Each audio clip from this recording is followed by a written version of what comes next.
Hola amigas, muy buenos días y ya estamos en nuestro séptimo viernes de esta serie sobre la oración con el libro de Timothy Keller, un bestseller y que simplemente se titula La oración. Y entonces, bueno, el autor nos dice de este mismo libro que él recurrió a los antiguos maestros, a los primeros maestros, teólogos que han trascendido a través de los siglos para escribir acerca de la oración. Y el título del capítulo 7 es Las 4 reglas para orar bien, de Juan Calvino. La semana pasada estuvimos aprendiendo sobre la oración a través de las cartas que escribieron Agustín de Hipona y Martín Lutero, y esta ocasión estaremos aprendiendo de Juan Calvino. Pero a mí me gustaría hacerte un comentario que le escuchaba esta semana a Sproul acerca de la oración, y decía que la razón por la que la mayoría de la gente no disfruta la oración es porque no sabe orar. ¿Tú qué opinas? ¿Crees que esta sea la razón real por la cual las personas no tienen una vida más prolífica, más apetecible de oración? Y él decía que no es que no tengamos tiempo o que nos falte disciplina, si bien estas cosas pueden ser ciertas, ¿no? Que no nos damos el tiempo, que nos gana la tiranía del urgente, o que no somos personas que hemos practicado, nos hemos disciplinado en esta área.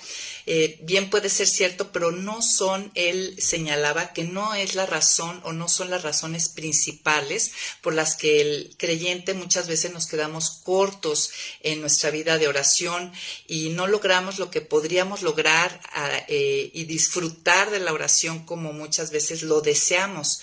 No todos los que estamos en Cristo, que hemos depositado nuestra fe en Él y que creemos que Él es el camino, la verdad y la vida, tenemos el privilegio y la responsabilidad de comunicarnos con nuestro Padre, que es el Creador.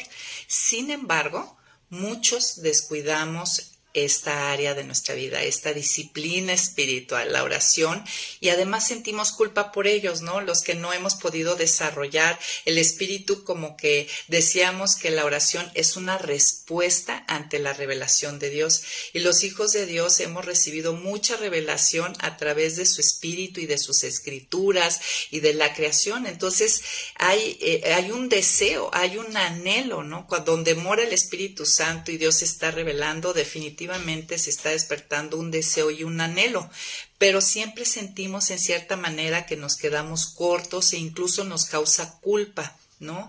Y una de las cosas es que a veces tendemos a ver la oración como un deber sagrado, tan solo como un deber. Y decía Sproul que la forma más rápida para que una persona no le guste algo es exponerlo como una obligación, porque entonces se convierte en una carga.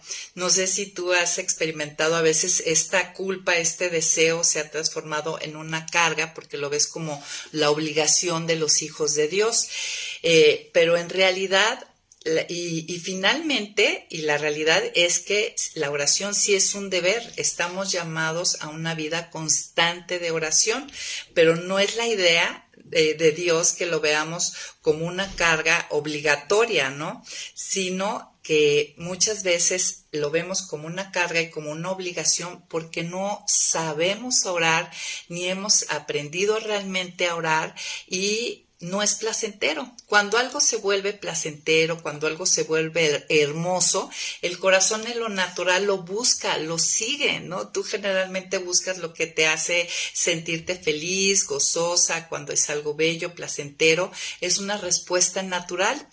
Y bueno, nosotros hemos visto que realmente es dulce para nuestras vidas tener la oportunidad de entrar en la presencia de Dios. Pero finalmente, las razones principales por las que nos quedamos cortos en esta área de nuestra vida, en esta oración, habíamos dicho que la oración era conversar con Dios, intimar con Dios, escuchar de Dios y relacionarnos con Él para entrar en sus propósitos, no es porque no tengamos un deseo de comunión o de intimar o que, como les decía, o que no tengamos suficiente tiempo, nos falte disciplina. Y que vaya que esto puede ser cierto, pero las razones principales es porque no sabemos cómo orar.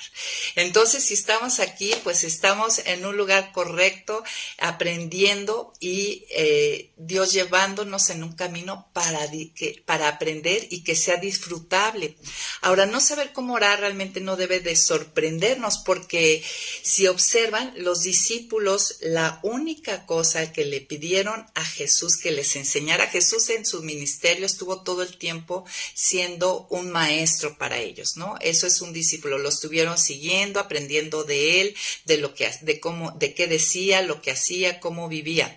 Y la única cosa que ellos pidieron aprender, lo único adicional que ellos pidieron fue aprender a orar. Le dijeron, Señor, enséñanos a orar, y de ahí viene el Padre Nuestro. Y pues ellos tenían dos razones, ¿no? Claramente. Una, pues que no sabían cómo, y por otro lado habían observado que Jesús sí sabía. Lo vieron irse solo cantidad de veces, apartarse para estar con su Padre, y esto contrastando muy fuertemente con lo que ellos veían con los fariseos y los maestros de la ley, que en vez de apartarse les encantaba estar en las esquinas, alzando manos, con sus solemnes vestiduras y recibiendo la vista y la aprobación de todos los hombres. Y en Jesús veían pues algo muy diferente, una vida continua de oración, él buscando al Padre a solas, en silencio, derramando su corazón. Y también observaron los discípulos que había una correlación, ¿no?, aquí entre el poder espiritual de Jesús y la forma en que él estaba conectado al Padre a través de la oración. Y ante esto que observaron, dijeron, Señor, enséñanos a orar, ¿no? Y cada una de nosotras, Dios nos ha dado la capacidad de crecer en nuestras vidas de oración. Entonces, estamos muy animadas en toda esta serie con este material y otros más, algunos materiales de Miguel Núñez que también estamos incluyendo. Empezar a incluir también algunas cosas de Sproul. ¿Y qué les parece? Gracias a nuestras amigas que están aquí, Rigoberta, Gloria, gracias por acompañarnos. Y vamos a orar para empezar. ¿Qué les parece? Pues, Señor, damos gracias. Aquí estamos. Gracias porque sabemos que tú pones el querer como el hacer por tu buena voluntad. Gracias porque sabemos que perseveramos, porque tu Espíritu, Señor, nos lleva a perseverar. Y, Señor, como los discípulos, decimos lo mismo. Enséñanos a orar. Enséñanos a orar de tal manera, Señor, que sea disfrutable, que lo busquemos, que no sea una carga, que no sea solamente un deber, si bien tú nos llamas a orar, que no lo veamos así, que lo busquemos porque hemos encontrado el camino de realmente conversar contigo, intimar contigo, escuchar de ti. Y porque estamos disfrutando de esta relación donde tú estás bajando tus propósitos a nuestro corazón y nuestro corazón pueda responder con deleite, con aceptación a lo que tú tienes para cada una de nuestras vidas. Bendice este tiempo y enséñanos. En el nombre de Cristo Jesús. Amén. Pues muy bien, amigas. Entonces, ¿qué vimos la semana pasada? Pues bueno, la semana pasada aprendimos, nuestro maestro fue San Agustín de Hipona y nos enseñó dos cosas muy importantes. Una, que debíamos considerarnos desolados en este mundo, cualquiera fuera la prosperidad que disfrutáramos, ¿no? Que no importara qué tan buena fuera nuestra situación, que entendiéramos que jamás en las situaciones terrenales, en las bendiciones terrenales, por así llamarlas, íbamos a encontrar la paz y la satisfacción, la llenura que únicamente encontramos en Cristo. Entonces, esa era una primera postura que teníamos que llevar nuestro corazón, nuestra alma. Y la segunda es que debíamos de observar que los afectos de nuestro corazón no estuvieran desordenados, porque eso nos iba a inclinar nuestras oraciones en un camino equivocado, y aprendimos que incluso orar con los afectos desordenados del corazón, pues fomenta la idolatría, ¿no? Hace esos ídolos más grandes, más fuertes, más tallados. Y también aprendimos de Lutero varias cosas, ¿no? Cómo orar en momentos difíciles, y era la oración de Jesús en el huerto de Getsemaní, donde yo expreso en una manera sincera: Padre, si es posible, pasa de mí esta copa, o sea, esta situación, esta circunstancia, pero no se haga mi voluntad, sino la tuya, ¿no? El Lutero nos recordaba que esta es una oración clave para los momentos de gran tribulación. También nos enseñó Lutero cómo meditar en un pasaje para prepararnos a orar, ¿no? Y yo no sé si lo estás practicando, ojalá sí. ¿Te acuerdas que era de leer una pequeña porción y anotar primeramente esa porción que me enseña? Y luego, a la luz de lo que me enseña, ¿cómo puedo alabar a Dios y agradecerle? Luego, a la luz de lo que me ha enseñado, ¿cómo me muestra mi pecado, me arrepiento y pido perdón? Y luego, a la luz de lo que me enseña, ¿cómo me anima a pedir y suplicar de su ayuda?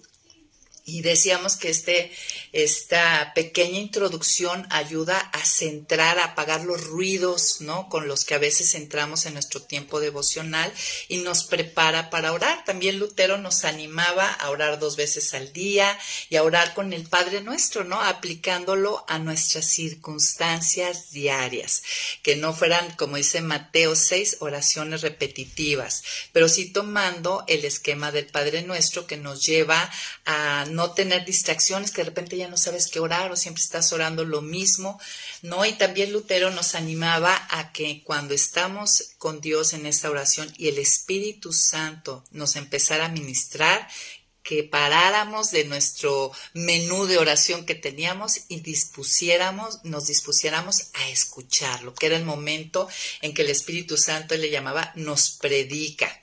Y bueno, eso fue en cuanto a la clase pasada, y como les decía, hoy veremos, nuestro maestro será Juan Calvino, uno de los grandes teólogos, y él nos da 4 reglas para orar de una manera provechosa.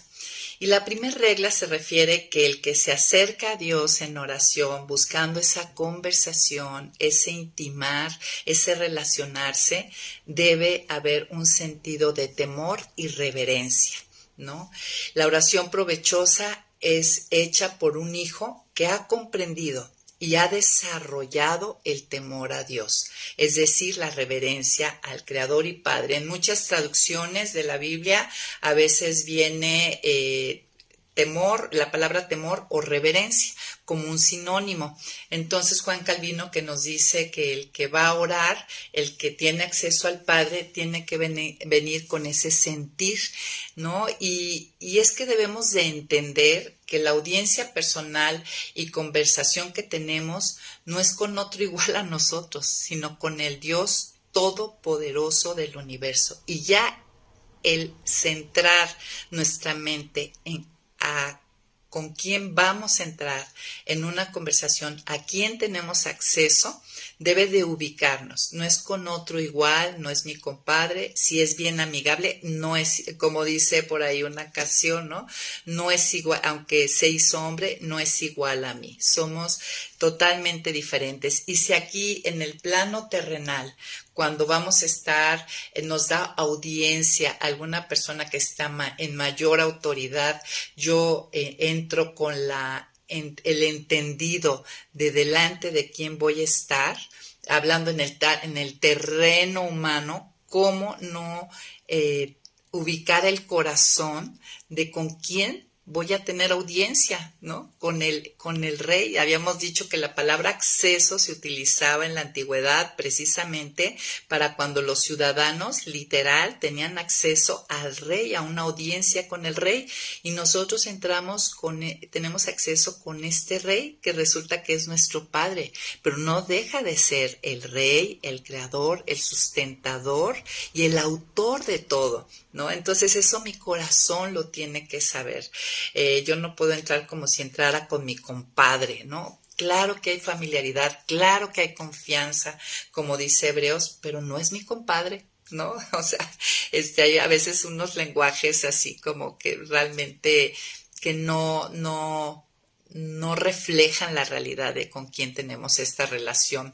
No puede haber ligereza, sí puede haber confianza, pero no ligereza en este encuentro, ni puedo andar divagando como si Dios no importara, ¿no? O sea, entro a audiencia con el rey y no sé ni qué decir y ando distraída y bueno, espérame tantito, déjale apago los frijoles y a ver, espérame tantito, voy a ver mi chat, al rato tengo, pues no, o sea, en la oración es audiencia con el rey, ¿no? Y no puedo entrar con ligereza. Por eso Martín Lutero nos daba este consejo de estudiar brevemente un pasaje que no era un estudio bíblico para ayudar al corazón y la mente a ubicarse, a quietarse y prepararse para esta audiencia, ¿no? Debemos de prepararnos dejando todo cuidado y afecto terrenal, es decir, teniendo en orden los afectos de mi corazón, ¿no? Decíamos que estaban desordenados los afectos de mi corazón y bueno, entonces esta es la primer regla, ¿no? La reverencia y temor a Dios. Pero aquí algo importante sería a qué se refiere el temor a Dios. Y yo creo que muchas de nosotras pues ya hemos tenido estudios bíblicos que nos han enseñado esto. Pero bueno, vamos a aclarar algunas cosas. ¿A qué se refiere? La pregunta es, si yo debo de entrar con temor y reverencia a Dios, ¿a qué se refiere el temor a Dios? ¿El temor es a que nos castigue? ¿Ese es el temor con el que debo entrar a la audiencia con mi Padre? Pues no, porque primera de Juan 4:18 dice que el perfecto amor echa fuera el temor y las que hemos sido adoptadas como hijos, sabemos que el perfecto amor de Dios ya nos redimió, nos perdonó, nos limpió y que somos salvas y que salva significa que no voy a pagar por mis pecados. Entonces el temor con el que yo entro a esta audiencia no es el temor al castigo, aun cuando yo voy a abrir mi corazón delante de Él y voy a confesar y reconocer delante de Él el pecado que Él ya sabe, no es que lo voy a enterar, no entro con un temor de que pues va a venir un castigo, va a venir un juicio. Yo como hija de Dios no se refiere eso el temor o la referencia a Dios. Romanos 8:1 nos dice que no hay condenación para los que estamos en Cristo Jesús. Así que no es temor al castigo, amigas, sino a no vivir de una manera justa delante de Él, ¿no? Ahora, ¿cuál sería la mejor manera de desarrollar temor a Dios, o sea, o reverencia? Pues, ¿qué creen? En el Salmo 130, si me acompañas, aquí, si tú dices, ok, yo quiero que Dios desarrolle en mí ese temor, esa reverencia a Él, pues vamos al Salmo 130 y vamos a leer del 1 al 4 y aquí encontramos el primer consejo, señalamiento de cómo se desarrolla este temor.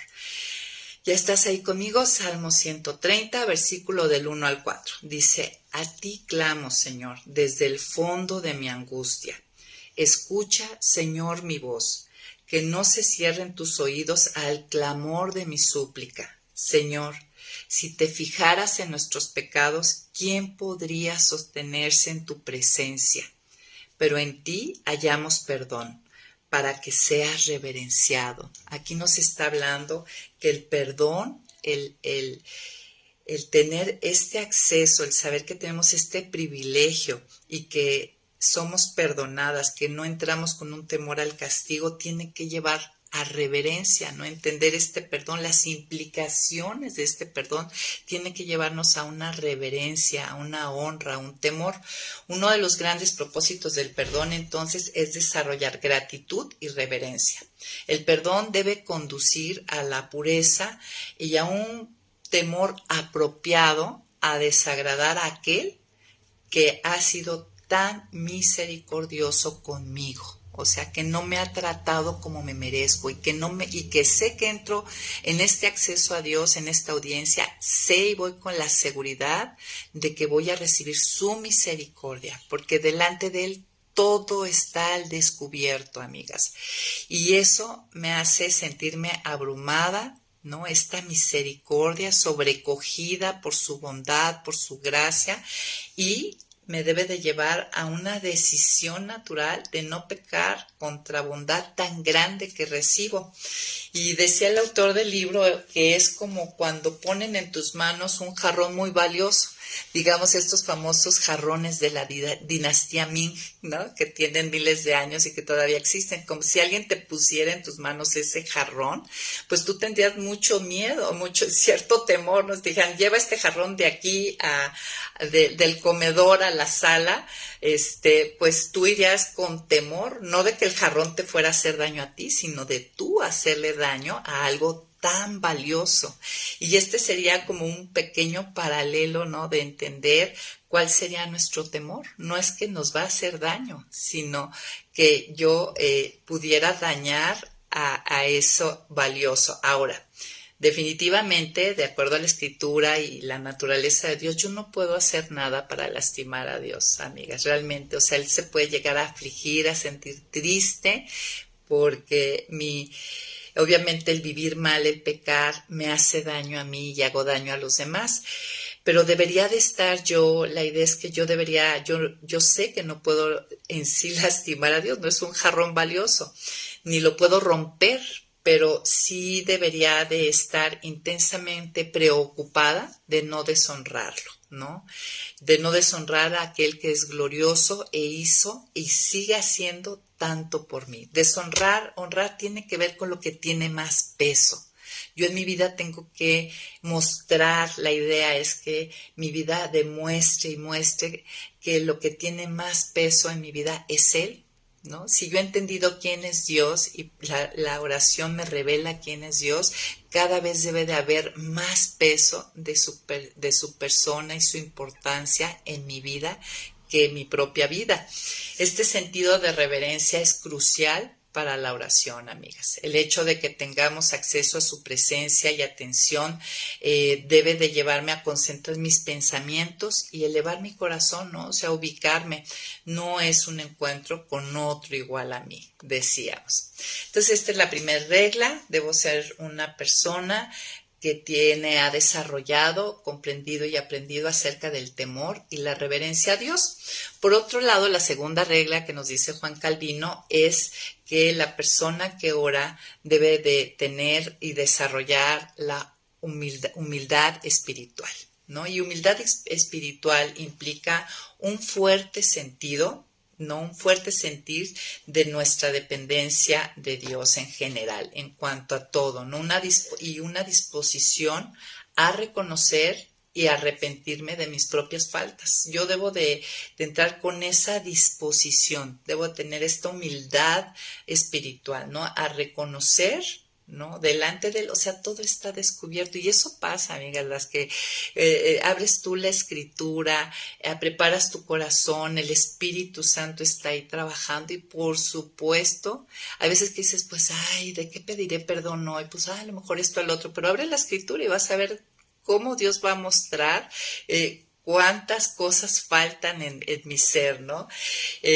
Lo que va en contra, algo que hay que ver que lo que va en contra de la humildad es algo que en la Edad Media decían los creyentes que cuando ibas a orar, ibas a presentarte en esta audiencia ante el rey, que te deberías de vestir con tus mejores atuendos espirituales, ¿no? Y ahorita vamos a explicar a qué se refiere eso.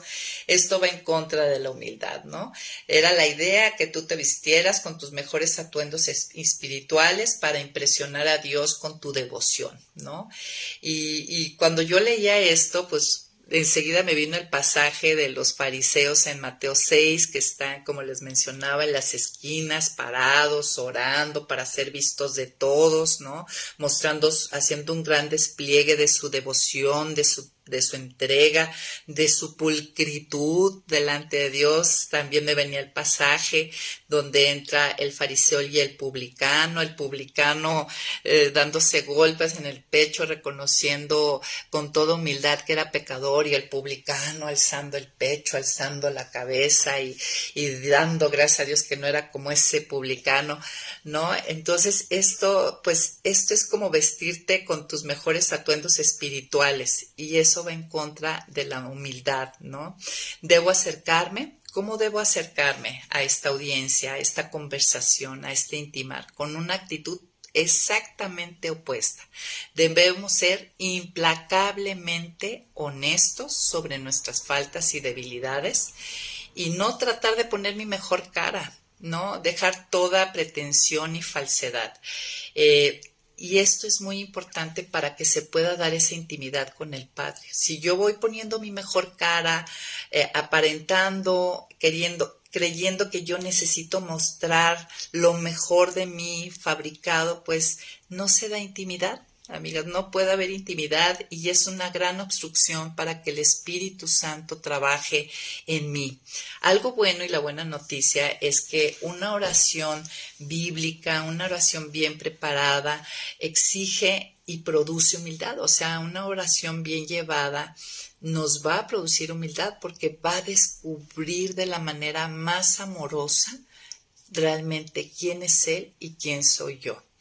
El autor Timothy Keller mencionó una frase que me la aprendí, amigas, apréndetela, en cuanto a entrar en oración con humildad. Los únicos defectos de carácter que no pueden ser corregidos son los que no admito. Fíjate otra vez, los únicos defectos de carácter que yo pueda tener, con los que esté yo lidiando, que no pueden ser corregidos por mi Padre a través de su Espíritu Santo y su Escritura, son los que no admito. Entonces, si yo no entro con esta humildad, pues yo no voy a admitir, ¿no? Y yo voy a estar poniéndome esos atuendos de piedad, queriendo mostrarle a Dios algo que Él sabe que no soy. Estoy sinceramente autoengañada. Así que reconozcámonos. Nosotros en Cambios Profundos vimos que teníamos una nueva identidad, que somos unos grandes pecadores, que tenemos un gran Padre que me ama de manera perfecta, que me ha perdonado y que está haciendo una obra en mí, ¿no? La confesión y el arrepentimiento, amigos, son decisivos para ir a madurez. La transformación, el que Dios me vaya moldeando a la imagen de su Hijo, necesita sí o sí de humildad para entonces poder ver mi pecado, poder experimentar arrepentimiento, confesión y cambio de dirección. La oración me lleva a la presencia de Dios, donde son expuestas mis carencias. Y sí, o sea, yo sé que muchas lo hemos vivido a la hora de estar delante de Él, abriendo su palabra. A veces pues tú no estás viendo todas tus carencias, pero abre su palabra, ¿no? La ley nos da conocimiento del pecado, y es verdad. A veces pensamos que nuestras carencias sí son estas y estas y estas. Yo ahora que he estado haciendo mi devocional con salmos, no, bueno, no hay día que no encuentre carencias, amigas, y yo creo que a todas nos pasa lo mismo. Mi conciencia de insuficiencia, ¿no?, delante de Dios, me va a impulsar a buscar más a Dios, ¿no?, a buscarlo más intensamente por su perdón y su ayuda. Esto hace un círculo vicioso, un círculo virtuoso, ¿no? O sea, entre más humilde soy delante de Él y entro con esa actitud, Dios puede revelarme más de la única manera que Él la hace, amiga. Lo hace de una manera amorosa, una manera donde te anima, ¿no? Donde te acaricia, donde duele, pero donde te acaricia y te levanta y te anima a ir hacia adelante, y donde te da la esperanza que Él va a corregir esos defectos de carácter. Por otro lado, si no hay humildad, si yo estoy culpando a los demás y no tomo mi responsabilidad, pierdo una de las mejores partes de la oración, amigas. O sea, en la oración es donde se puede dar el arrepentimiento, y el arrepentimiento es cambio de dirección, es transformación, ¿no? La oración llevada correctamente con humildad me da poder para dejar la autosuficiencia, el traslado de culpa, estar diciendo que todo lo malo que ha pasado es por la otra persona, la autocompasión y el orgullo espiritual. Entonces, esta segunda regla de Calvino que nos recomienda creo que es importantísima. La tercera regla es entrar con una confianza sumisa a Dios. ¿A qué se refiere eso? Es decir, que creer que su voluntad, ¿no? Yo entrar a orar, ¿no? Con una confianza sumisa a Dios. En Dios quiere decir que yo creo que su voluntad realmente es buena, agradable y perfecta. Y estar bien dispuesto a aceptarla, aunque duele. O sea, que voy con la intención, ¿no? De aceptar lo que Él está permitiendo en mi vida. Con la confianza en su perfecto amor para poder entrar en sus propósitos. O sea, Dios no se equivoca. Y en las manos de Dios, lo que vimos en Ama a Dios con toda tu mente en cuanto a Romanos, que dice, los que aman a Dios, todas las cosas les vienen a bien, las buenas, las malas, las feas, las difíciles, las excelentes. Todo les vienen a bien a los que conforme a su propósito son llamados. Yo entro en oración a derramar mi corazón, a hacer una ofrenda de mis deseos, de mis necesidades, con esta disposición, ¿no? Confiar en Él incluso cuando las cosas no van como yo desearía. Es el momento de aplicar lo que hizo Jesús. Hágase. Yo quiero esto, pero hágase conforme a tu voluntad. Dejar fuera mi opinión, ¿no? Darle mi opinión es como decirle, tú te estás equivocando, no estás pensando bien las cosas. Mira, realmente cómo estás permitiendo aquí esto. O sea, entrar, hacer como un pulso con Dios, ¿no? Con la mano, a ver quién gana. O sea, no, yo tengo que entrar con una confianza sumisa en Dios, en la oración, porque uno de los propósitos, lo que sucede en este momento, cuando yo entro con esta disposición, no con la disposición de echarme un pulso con Él, o sea, puño con puño y a ver quién tiene más fuerza y yo te voy a dar unos argumentos, Señor, para que tú entiendas que aquí no estás viendo bien las cosas, pues olvídate, o sea, la oración no es sus propósitos, es llevar mi corazón a confiar en su sabiduría y no en la mía. Y esto lo hace el Espíritu Santo y lo hace su palabra y lo hace, amigas, y lo hace. Y nos da la capacidad y la fuerza para soportar y transitar esas pruebas de fuego. Y además nos da un consuelo, el saber que los que aman a Dios todas las cosas los llevan a bien, trae consuelo y trae descanso de estar luchando contra la circunstancia, ¿no? De estar luchando en lo físico, en lo real, en el plano real y en el plano espiritual, ¿no? Entonces, consuelo, descanso, confianza, nos da el entrar con una confianza sumisa a Dios, ¿no? O sea, que estás sujetándote, ¿no? Por debajo de su autoridad y confiando en nada malo puede proveer, o sea, nada malo va a venir de Él.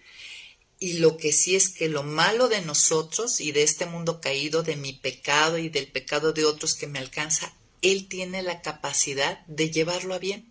Y esto es parte del sentir con el que yo entro a orar por esas dificultades. La cuarta regla, ya entrando a la cuarta regla, es orar con seguridad y esperanza. ¿A qué se refiere? Miren, la cuarta regla nos anima, como dice en Mateo 7, capítulo 7, el versículo 7 y 8, el orar con seguridad y confianza se refiere a esto que nos dice Jesús. Jesús nos dice, pidan y se les dará, busquen y encontrarán, llamen y se les abrirá, porque todo aquel que pide recibe y el que busca encuentra y al que llama se le abre, ¿no?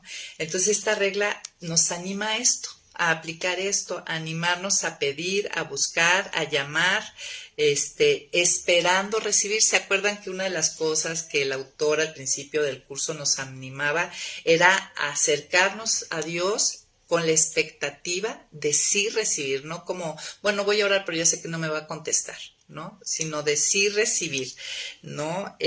Sabiendo que al que llama se le abre. Ahora, La regla 3 y 4 parece contradictoria aparentemente, ¿no? Si yo debo de entrar con una confianza sumisa en que su voluntad es buena, agradable y perfecta, y por otro lado soy animada a pedir, a llamar, a buscar, pues entonces puede venir una pregunta así, ¿no? Si la voluntad de Dios es perfecta y la sumisión a esa voluntad es tan importante, ¿por qué orar por cualquier cosa con fervor y confianza si finalmente se va a hacer lo que Dios dice? Pues bueno, hay 2 razones importantes. Debo de hacerlo así porque finalmente Dios me invita a hacerlo así, no solamente en Mateo, en diferentes partes. Él nos invita a acudir a Él y a pedir en su nombre, ¿no? Dice en otra parte, no han recibido nada porque hasta ahorita no han pedido nada en mi nombre, ¿no? Entonces, esta regla nos dice que pidamos con confianza, con esperanza, sin temor de pedir por lo equivocado, que ciertamente muchas veces vamos a pedir con motivaciones equivocadas, realmente ya lo hemos hecho, Dios lo sabe, no existe alguien más que Jesús que ha orado de manera perfecta, con los motivos perfectos, con el corazón y los afectos bien alineados. Nosotros en nuestra situación caída pero redimida, ahí vamos con cierta mezcla de varias cosas, Dios lo sabe y gracias a Dios pues no pasa nada si pedimos mal, no lo va a dar. Esa es nuestra confianza. Pero Dios nos anima a ir y pedir, ¿no? Pedid y se os dará. Y finalmente en eso Él va alineando el corazón, la mente, bajando sus propósitos. Él va haciendo su obra, ¿no? Entonces, por un lado, debo de hacerlo porque Él lo dice que lo haga y Él obra a través de eso. Y por otro lado, porque Él espera darnos muchas de las bendiciones solamente hasta que las pidamos, amigas. Y uno podría decir, pero ¿por qué solamente hasta que las pida? Aunque si tú observas, muchas cosas las hemos recibido aún sin pedirlas. Pero hay cosas que Él reserva a dárnoslas únicamente hasta que las pidamos. ¿Por qué? Mira, si las recibiéramos sin pedirlas, muy seguramente mi corazón lo interpretaría como un fruto de mi propia sabiduría, de mi diligencia o de mi esfuerzo, ¿no? Claro, vino esto porque pues yo lo hice así, porque yo lo logré, porque soy muy lista, en fin, porque me apliqué. Entonces, la idea es que Dios quiere revelarse y mostrar quién es Él y todo el favor y su bondad a nuestra vida y dárnoslo sin que lo pidamos, pues eso nos refuerza, ¿no? Los dones, o sea, los regalos que recibimos de Dios que no se reconocen como parte de Dios, de alguna manera son mortales para nuestra alma, porque expresan la ilusión de una autosuficiencia. Y esto me lleva a un exceso de confianza en mí misma, en mis capacidades, en mis recursos, y eso me prepara para el fracaso, y eso me prepara para tener una vida pobre de oración, ¿no? Y pues me pierdo muchísimo con una vida pobre de oración. Dios mantiene a salvo mi corazón cuando únicamente yo recibo por medio de la oración, ¿no? Entonces, recordemos esto, la regla 3 y 4 nos decía el autor, son complementarias y deberíamos verlas juntas, ¿no? Por un lado, pedir con la seguridad y esperanza y por otro lado, con confianza sumisa, aceptando y recordando, ¿no? Que pues va a ser de acuerdo a su voluntad y que yo debo disponer mi corazón a aceptarlo gustosamente. Y el autor nos hablaba de que Calvino tenía una última recomendación para sus reglas, que no lo dice como regla, pero muchos dicen, bueno, es la quinta regla y es la regla de la gracia. Y se refiere a esto, que aun cuando las 4 reglas anteriores no las apliquemos o las llevemos de la mejor manera, no va a impedir que mi Padre me escuche o va a hacer que rechace mis oraciones imperfectas. La regla de la gracia me dice que aunque yo pida de manera imperfecta, Él me escucha, me recibe y hace su obra en mí, ¿no? Por eso me echa de su presencia, ¿no? Como los reyes bíblicos, tenemos ahí Esther con el rey Asuero, ¿no? Que si levantaba el cetro, si ella entraba sin ser llamada o de manera inadecuada o le desagradaba, pues incluso podía dictar sentencia de muerte. No, en nuestro caso, con nuestro Padre, esta última regla, que no es regla, la gracia en la oración es que aunque yo lo haga de manera imperfecta, de manera incompleta, con motivaciones mezcladas, Dios no me echa de su presencia ni cierra su oído. Él está ahí y va a seguir haciendo una obra en mí, ¿no? Entonces, y recordar, ¿no? Existió nada más uno que oró de manera perfecta, de manera íntegra, y fue Jesús. De ahí en fuera nadie lo ha logrado. Tampoco concluyamos que seguir un conjunto de reglas hará que mis oraciones sean escuchadas, ¿no? O que Dios tiene entonces el deber de contestarlas como yo quiero, ¿no?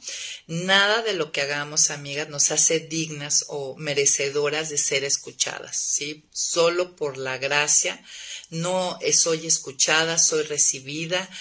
No es mi conducta, sino la obra salvífica de Jesús la que me da ese acceso.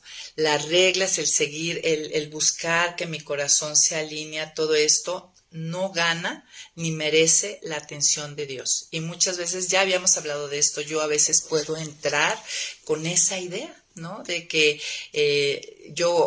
ya me apliqué en mi curso de oración de Semillas de Esperanza, ya tomé mis notas y estoy antes de orar, tengo ahí todo anotado y estoy pidiendo a Dios que mi corazón, y ahora sí, me gané tu atención, Dios, para bien la oreja a lo que te voy a decir, ¿no? Seguir las reglas no merecen ni ganan la atención de Dios, pero sí amolda mi corazón y adapta mi oración a lo que es realmente Dios y lo que encuentro en Él, o sea, me alinea con Él, ¿no? Entonces sí es conveniente buscarlas, más no es como mi pase libre, mi VIP, mi pase VIP, ¿no? Y bueno, ya para ir aterrizando este día, te voy a hacer una pregunta. ¿Tú qué crees? ¿Dios escucha las oraciones también de los que no son sus hijos? ¿Tú qué piensas? ¿Crees que Dios escucha las oraciones de los que no son sus hijos, de los impíos? Pues bueno, te quiero decir que sí. Aun cuando hay personas que no oran en el nombre de Jesús o gente que no es del pueblo de Dios, Dios escucha esas oraciones y las responde por su inmensa misericordia y bondad que tiene a su creación. Recuerda que aún Él hace salir la lluvia, el sol sobre buenos y malos, y hay alimento y hay cosas buenas por su bondad a través de todo el mundo. Claro que cuando soy su hija, sabemos y entendemos que las cosas son diferentes. Y tenemos caso, en la Biblia nos muestra el caso, por ejemplo, los ninivitas, ¿no? Que se arrepintieron y Dios los eximió de destruir esa ciudad, ¿no? Escuchó a estos ninivitas. También tenemos el caso de Agar, la esclava de Sara, ¿no? Cuando estaba en el desierto con Ismael, ella clamó a Dios y Dios le contestó y no era parte del pueblo. Incluso le dijo Dios a Abraham, sácala, porque en ella no está la promesa. También tenemos en el Nuevo Testamento el caso de la mujer de Tiro y Sidón que oró para que pidió a Jesús para que liberara a su hijo de un demonio, ahí en Marcos 7. También tenemos a Cornelio, el centurión, ¿no? El centurión romano, que dice la Biblia que él oraba regularmente a Dios y él no era parte del pueblo, ¿no?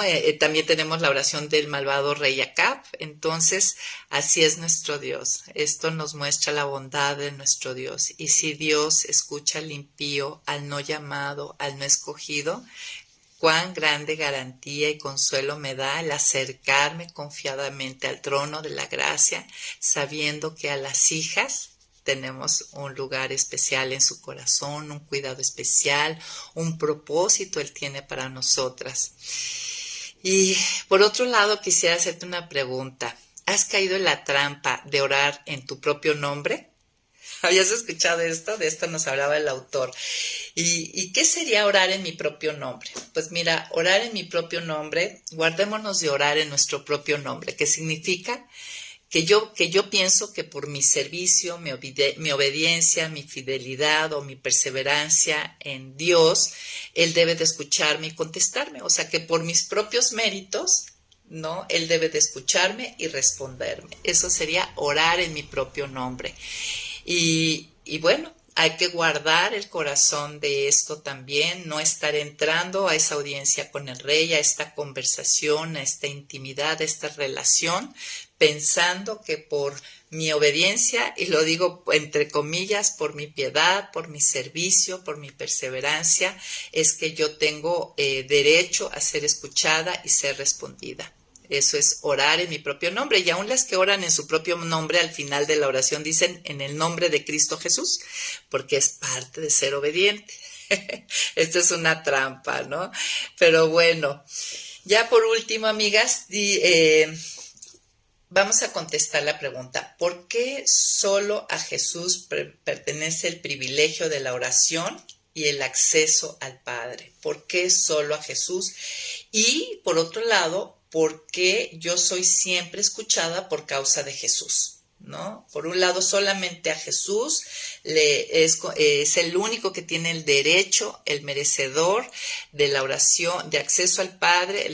De hecho, veíamos en una de las lecciones, ¿no? Que cuando oramos estamos conectándonos al momento de interactuar con toda la Trinidad, y que Jesús estaba sentado a la derecha de Dios Padre, intercediendo por nosotros, pasando nuestras oraciones al Padre.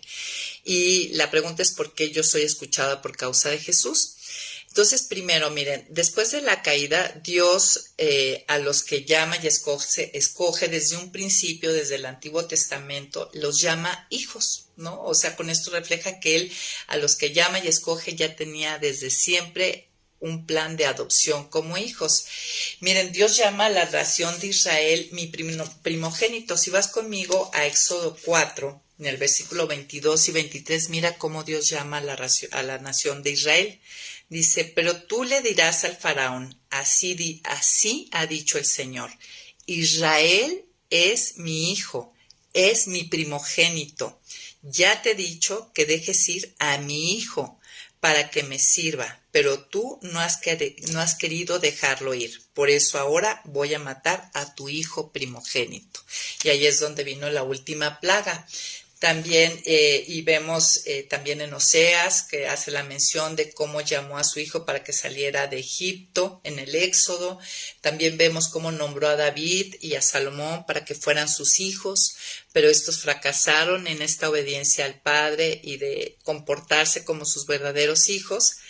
Pero llegamos al tiempo de Jesús y en el bautismo escuchamos de parte de Dios Padre decir: este es mi hijo amado en quien tengo complacencia. Por fin llegó un hijo que sí era capaz de complacerlo de una manera perfecta. Entonces, finalmente hay un verdadero hijo, uno que puede confiar, obedecer y complacer al Padre de manera exacta y como Dios lo requiere. Y por lo tanto, solo Él y solo a Él, de entre todos los hombres, le pertenece el privilegio del acceso a Dios y la oración, ¿no? De pedir. Es el único que ha podido decir con confianza, ¿no? Ahí en Juan 11 dice: yo sé que siempre me escuchas, Padre, ¿no? Esto es algo que dice Jesús: yo sé que siempre me escuchas, cuando Él está orando por sus discípulos. Entonces, yo soy escuchada, porque yo soy siempre escuchada por causa de Jesús, porque las que hemos creído y hemos puesto nuestra confianza y fe en Él, lo que estamos en Él, dice Pablo, ¿no? Entonces lo que aplica a Él, aplica a nosotros, y el acceso lo tenemos en Él, ¿no? Llegamos al Padre y mis peticiones llegan a través de Él porque estoy en Él, ¿no? Y pues bueno, amigas, esta sería la séptima sesión de este libro de la oración. Y bueno, Sigamos animadas. ¿Qué tal si estás leyendo los salmos, si estás aplicando el consejo de Martín Lutero de preparar tu corazón? Y ahora pues tenemos estas 5 reglas más para ir agregando a nuestro entendimiento y pues seamos esas discípulas que decimos, Señor, enséñanos a orar.